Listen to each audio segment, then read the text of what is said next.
Good morning to everyone. We're going to be that rare religious event that starts precisely on time. I am Liel Liebovitz, editor-at-large at Tablet Magazine. It gives me great pleasure to welcome you to this morning's event. If you are not muted, I am going to ask that you go ahead and do that now. And before I introduce our esteemed speaker and share with everyone the great joy of today's meeting, I want to briefly say that if you are not a member of The Tent, our month-long project, which we are calling Only Half and Just Uber for God, an attempt to have some kind of platform where people of all faiths could come together, hear really some of the best of the brightest in the Hindu, Muslim, Christian, and Jewish faith traditions, and then connect in an immediate one-on-one way with these thoughtful, inspiring, wise individuals.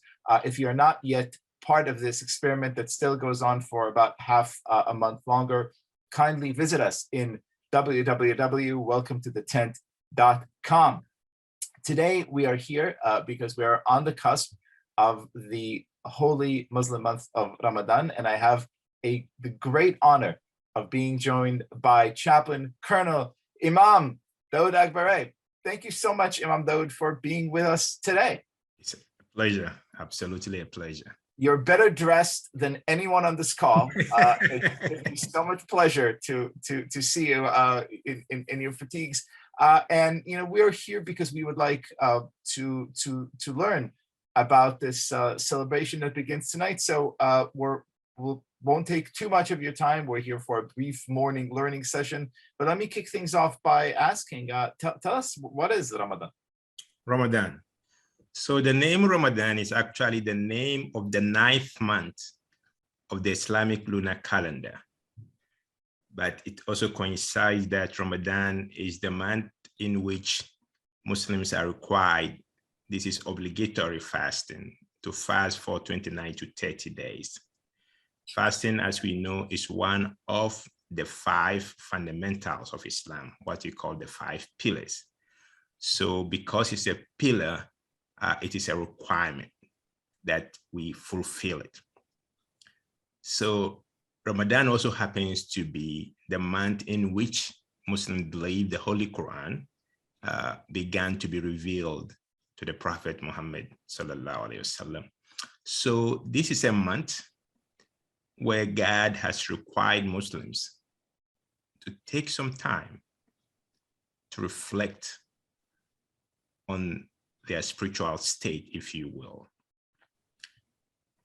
Ramadan, or the fasting of the month of Ramadan, the very purpose behind it is to get closer to God. The verse of the Quran, which enjoins the fasting of Ramadan, informs Muslims that this is not unique to them. This is a practice that communities before them, and for Muslims, that means the Christians and Jews, have practiced this before the Muslims. And the Quran tells us that the purpose for which we embark on this exercise, okay, the purpose for which we... I'm going to interrupt and ask again, if you're not muted, kindly mute yourself. yeah, I just started listening to something. Let me try and mute people here. All right. Are we good? Yes, please, continue. The purpose for which we are fasting is to attain what we call a taqwa. And taqwa, in a nutshell, is nothing more than living in the presence of God. To be God mindful. Always living in the presence of God. And if you will, the challenge we face with our spiritual growth is struggling to live in the presence of God. Because once we lose that feeling of presence in the presence of God, that is when we begin to do things that are not worthy of believers. The only reason why I will lie is because I forget that God hears me. The reason why I will steal is because I think no one saw me. So that is what Ramadan is about. How can we attain this sense of God mindfulness in a nutshell? I want to get there in just a second, but before I do, I know I do, and a lot of other people on the call. I mean, in my own faith tradition, the Jewish tradition, we have one day of fasting, which we prepare for as if we're going to fast for an entire year, and then we eat afterwards as if we haven't eaten for about 3 years. So I know a lot of people on this call are probably thinking like, a month of fasting. Like, just very briefly explain to us how that works, like the logistics of what does a day look like during Ramadan? You know, I tell people that food is overrated. And I think that is one lesson of Ramadan. Because if you look in the world we live in today, we are made to believe that if you can have this, then the world is not going to be a good place to be. If you can't have that, so we found ourselves chasing and chasing and chasing. And in the case of food, then we have all these problems with obesity, problem with overweight. But so a day of Ramadan begins at dawn. A Muslim is advised to get up in the morning, early in the morning, and take something, especially fluid. Because for the rest of the day, for the rest of the daylight hours, for instance, now here at Fort Benning, so I would say sometime from 6 o'clock in the morning till around 8:30 in the evening, the Muslim will not eat, drink, or have any sexual relationship. All right. And again, it depends on where you are. There are places where people be fasting 20, 21 hours. Depending on the time, depending on their time zone. So indeed, you can eat all you want early in the morning. Again, as time goes on, by the time we finish Ramadan, you start your fasting prayer around 5 a.m. But I can tell you within 2-3 hours, everything you have taken is already digested, and you are sitting there, especially when it comes to test. To take in fluid, but the Muslim will not eat or drink anything during daylight hours. And then at sunset, it is for the first time what we call the iftar, the breaking of the fast. And again, it's so interesting about the human nature. Once you break the fast, you can't, be able to eat everything you have missed, all your, the breakfast and the lunch and the dinner. You can just eat them. You just eat something so small, and then you are filled again, right? But the essence of Ramadan is not the food. It is your ability to discipline your whole person. There is a famous hadith of the Prophet, right? Say, God does not want your hunger or thirst if you just can't control your tongue, you can't control your eyes, you can't control your ears. And that is the true purpose of Ramadan. How can, again, live in the presence of God? Because living in the presence of God requires that we are able to discipline our eyes, our ears, and our tongue. And once you are able to control these things, we can see us growing spiritually.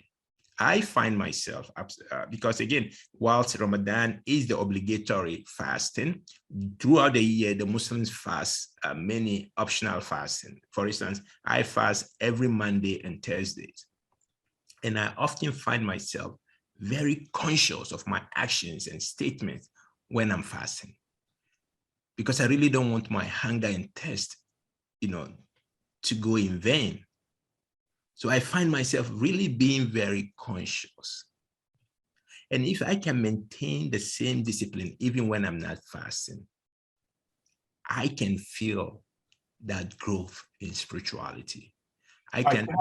You have to help us here, because, I hear you speak. There's one of my favorite Hasidic stories is about the founder of the Hasidic movement, the Baal Shem Tov, and he would stand there in Yom Kippur, the fast day, and sometimes he would wait for hours to start the prayer.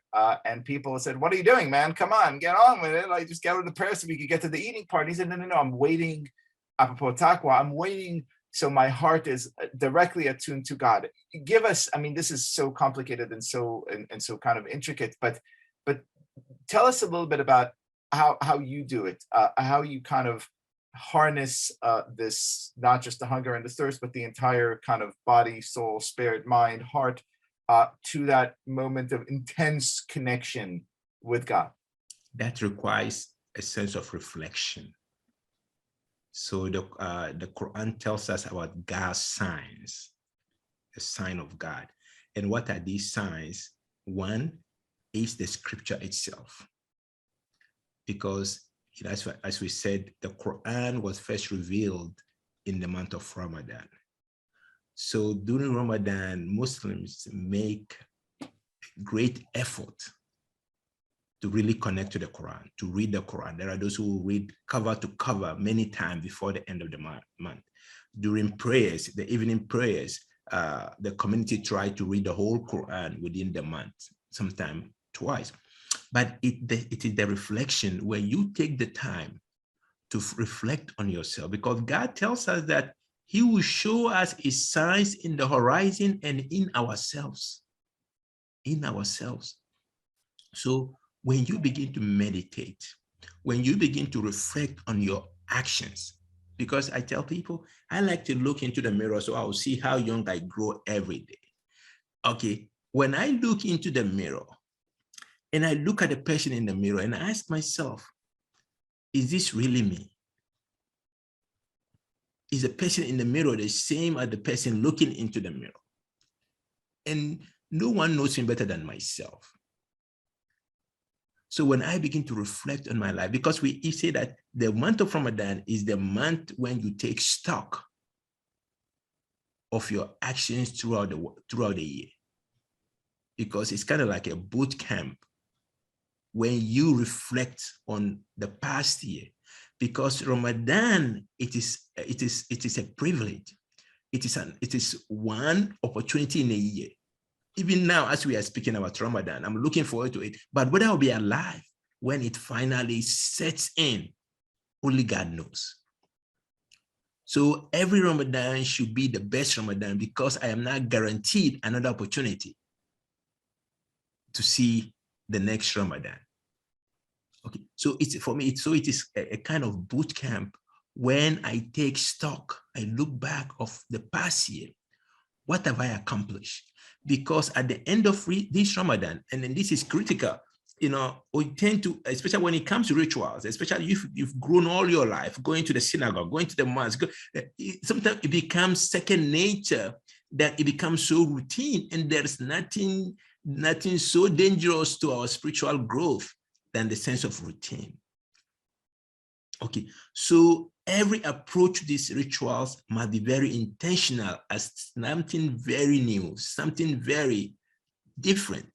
So if the Quran tells me that the purpose of fasting is to attain taqwa, okay, at the end of the fasting, I have to do what the army does after action review to see what I have really accomplished. Was it a successful month? Because if we don't have a goal we are targeting, we'll end it and move on without even realizing what we have done. But if I can look back and see what I have accomplished and make that accomplishment my new toolbox. So next Ramadan, this has already been part of my toolbox. It has become part of my routine. Next Ramadan, I'm looking for something new to just add to my spiritual growth. So it is a training opportunity to build on what I already have and then move on to become better. So that is the way I challenge people to look at the fasting of Ramadan. One is a real opportunity, it's a rare opportunity, because again, you are not guaranteed. I mean, we can even begin Ramadan, but will not see the end of it. So the ones who begin and see the end of it are blessed. But you want it to be the best, because there is no guarantee for the next one. So for me, reflection is very, very important. Reflection on the words of God, reflection on my actions, my behaviors, the way I treat people, and most importantly, also reflection on the nature around me. You look at a tree and it's a tree. It's not just a tree. It is a sign of God. What does that teach you? You see, the tree never gets up and says, today I'm not going to provide oxygen. I'm not going to provide fruit. I am angry at people, so I'm not going to serve them. No, the tree is a permanent, committed Muslim. Muslim in the sense that it has submitted itself to the will of God.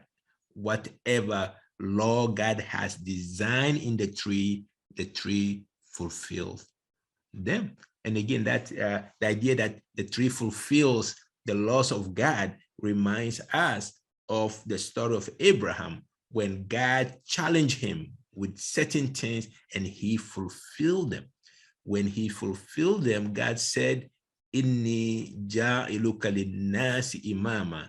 Abraham, I am going to make you an imam in the sense of I'm going to make you a role model. You are the exemplar of what it means to be a faithful servant. When people look at you in generations, they see a committed, faithful servant.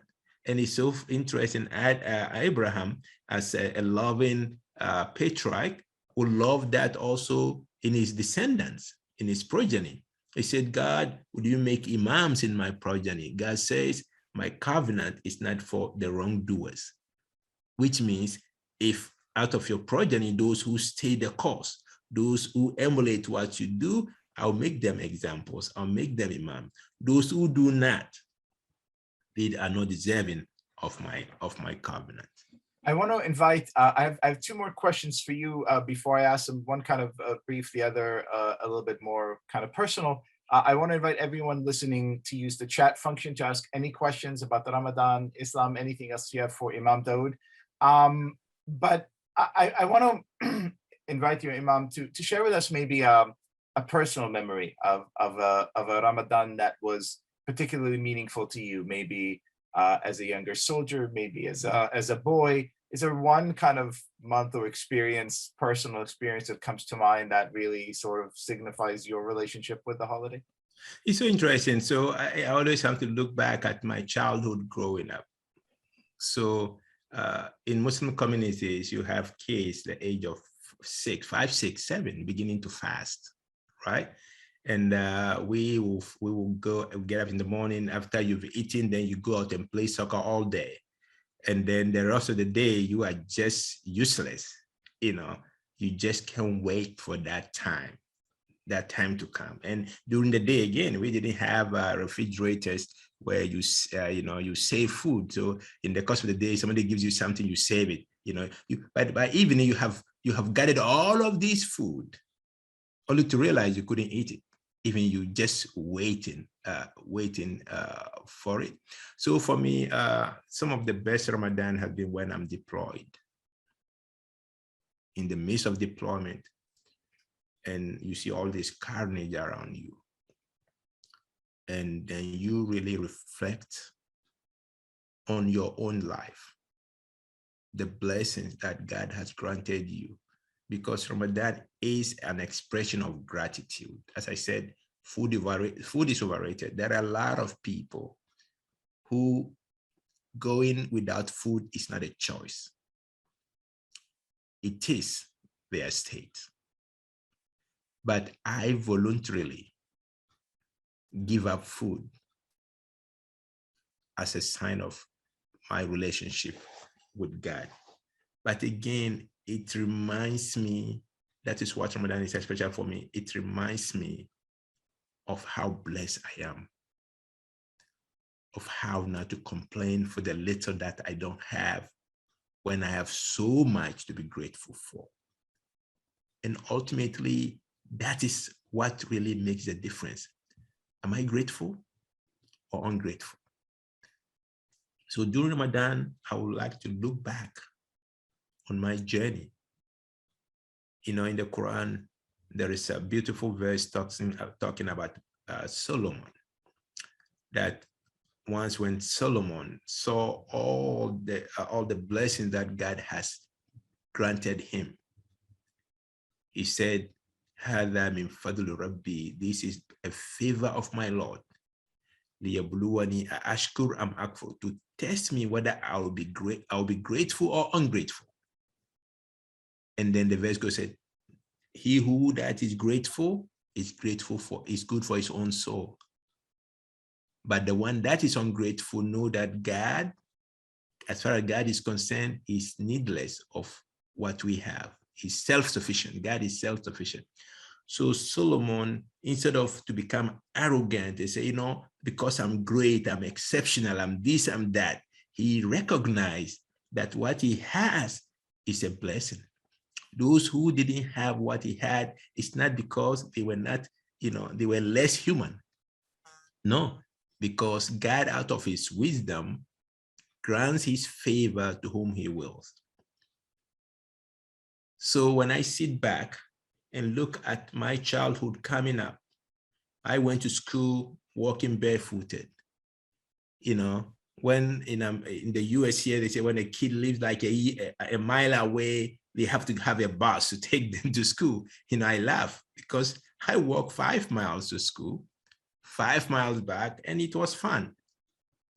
You know, so, but today, if I look at what I have achieved, it is easy to become arrogant and think there is something special about me. Oh, I made a colonel because I'm so good. No, no, no, no. There are people who are better than me, more educated than me, work even harder than me, but they still didn't make colonel. Okay, so what does this tell me? It tells me it's not only a favor and a blessing, but a test of character. That am I going to recognize this as a blessing, that God has entrusted me with something that I have to make a difference, not only in my own life, but in the life of people. For me, that is what Ramadan always brings when I look back in my life. And so during my time of deployment, I have had myself to reflect on things like this. Yeah, this is so incredibly inspiring. We're getting comments. Your faith, humility, discipline are deeply inspiring to us. So leave us with, we have some questions coming in, but leave us with a brief bit of spiritual homework for the weekend. Those of us who are not Muslims, who are Christians, Hindu, Jews, something else, confused, nothing at all. What's one little thing that we could do today to honor this tremendous spirit that you talk about? Well, let me answer this question quickly. You say, what is how to express to Muslims? Ramadan Mubarak is fine.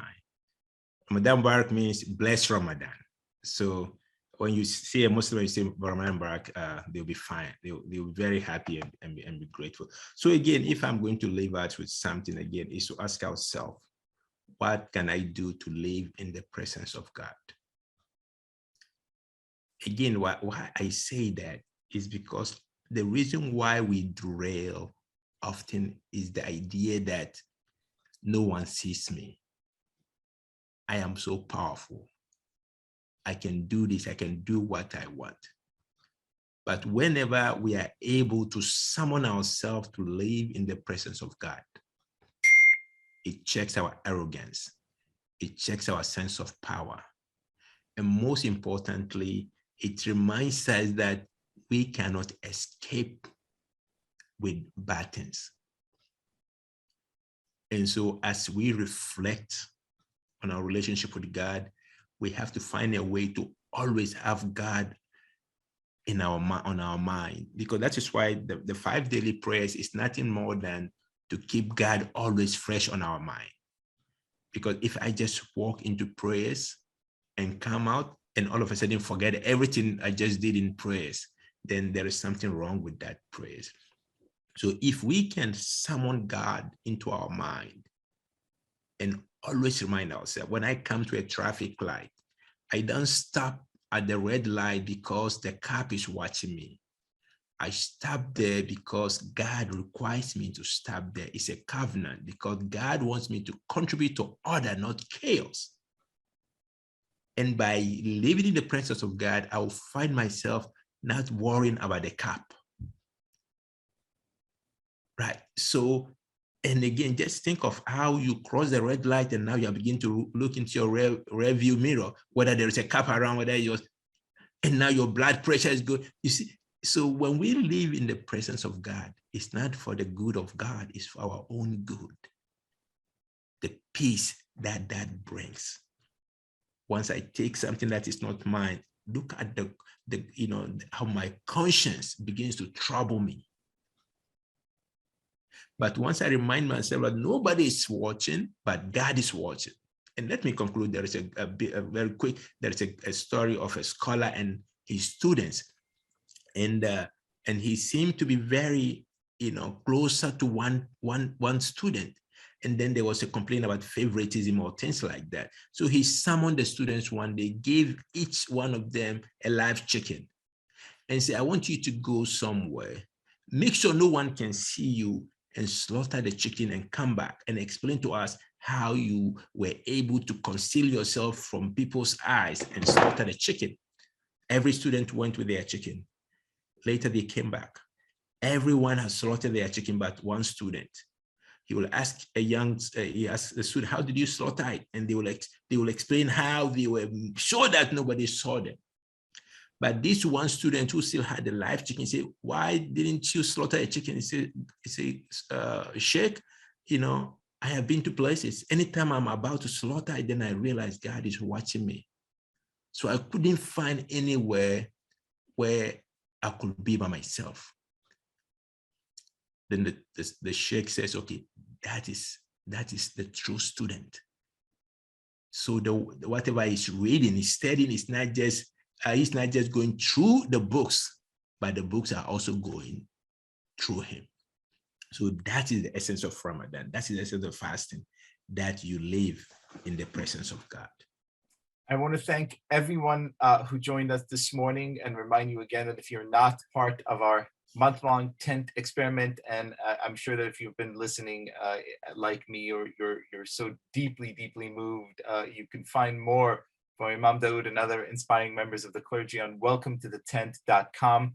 And Imam Dawud, I want to wish you Ramadan Mubarak, and may your wisdom and humility inspire all Muslims and all of us to continue and search in our souls and get closer to God. Thank you very much. I appreciate that. It's a great day. Have a great day. Bye.